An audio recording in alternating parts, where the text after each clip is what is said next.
Vote গ্রহণ শেষ হওয়ার প্রায় ৮ ঘন্টা পর শুরু হচ্ছে জগন্নাথ বিশ্ববিদ্যালয়ের কেন্দ্রীয় শিক্ষার্থী সংসদ নির্বাচনের ফলাফল গণনা কার্যক্রম। দেখছেন যে কেন্দ্রীয় যে নিয়ন্ত্রণ কক্ষ রয়েছে সেখানে কিন্তু বেলা 4টা বাজেই সকল কেন্দ্র থেকে ব্যালট বাক্সগুলো আনা হয় গণনার জন্য, এবং গণনার উদ্দেশ্যে গণনা শুরু করতে চাইলেও আসলে যান্ত্রিক ত্রুটির কারণে গণনা শুরু করতে পারেনি নির্বাচন কমিশন, এবং সেই ভোট গণনা স্থগিত হয় এবং পরবর্তীতে জরুরি সভা ডেকে বিশ্ববিদ্যালয়ের প্রশাসন, নির্বাচন কমিশন এবং যারা প্রার্থী রয়েছেন তাদের সাথে আলোচনা হয়, এবং দীর্ঘ আলোচনার পর সিদ্ধান্ত আসে যে জগন্নাথ বিশ্ববিদ্যালয়ের কেন্দ্রীয় শিক্ষার্থী সংসদ নির্বাচনের যেই ফলাফল গণনা, ভোট গণনা, সেই গণনা কার্যক্রম দুইভাবে সম্পন্ন হবে। প্রথমত আমরা যেমনটি জানতে পেরেছি, প্রথমত হাতে গণনা করা হচ্ছে সেই নির্বাচনের ভোট, এবং হাতে গণনা করার পর সেটি কিন্তু আসলে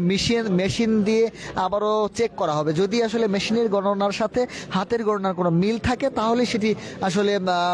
সেই মেশিন দিয়ে আবারও বাকি যে কেন্দ্রগুলো রয়েছে সেই কেন্দ্রগুলোর ভোট গণনা করা হবে, এবং যেসব কেন্দ্রের ক্ষেত্রে কনফিউশন থাকবে সেগুলো কিন্তু আবারও ম্যানুয়ালি গণনা করা হবে বলে জানিয়েছে নির্বাচন কমিশন। যেমন জানিয়ে রাখি যে যোগসু নির্বাচনের এই ফলাফলের দিকে তাকিয়ে আছে হাজার হাজার শিক্ষার্থী থেকে শুরু করে দেশবাসী, এবং সকাল 8টা 30 থেকে ভোট গ্রহণ শুরু হওয়ার পর থেকেই দেশবাসীর নজর এই যোগসু নির্বাচনের দিকে। দর্শক, জানিয়ে রাখি যে জগন্নাথ বিশ্ববিদ্যালয়ের কেন্দ্রীয় শিক্ষার্থী সংসদ নির্বাচনে মোট 16,645 জন ভোটারের মধ্যে মোট 11,864 জন শিক্ষার্থী ভোট প্রদান করতে এসেছেন, এবং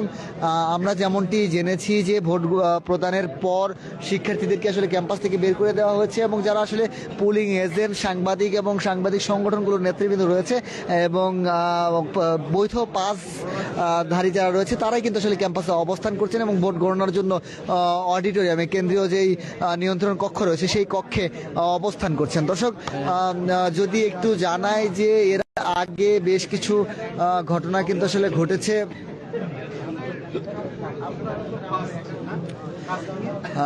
দর্শক, যেমনটি শুনছিলেন, ভোট গণনার যেই সরাসরি সম্প্রচার সেটি কিন্তু ক্যাম্পাসের সামনের দুটি গেটেই আসলে বড় জায়ান্ট স্ক্রিনের মাধ্যমে দেখানো হচ্ছে সবশেষ পরিস্থিতি, এবং দীর্ঘ অপেক্ষার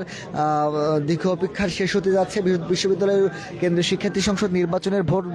গণনা শুরু হতে যাচ্ছে, এবং সেই গণনা চলবে যতক্ষণ পর্যন্ত না শেষ হয় ভোট গণনা। অনাকাঙ্ক্ষিত কোনো ঘটনা না ঘটলে টানাই চলবে আসলে এই ভোট গণনা কার্যক্রম। এই ভোট গণনা কার্যক্রমে শুরুতে আসলে ম্যানুয়ালি গণনা করা হবে এবং পরবর্তীতে মেশিনের মাধ্যমে সেই গণনা কার্যক্রম আসলে সম্পন্ন করা হবে। বেশ কিছু তথ্য আপনাদেরকে দিয়ে রাখি যে ক্যাম্পাসের আশেপাশে কিন্তু আসলে নিরাপত্তা বলে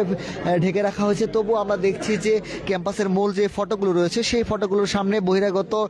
বেশ কিছু মানুষের দেখা মিলেছে যারা আসলে ক্যাম্পাসের সামনে অবস্থান করছে, যার স্ক্রিনের সামনে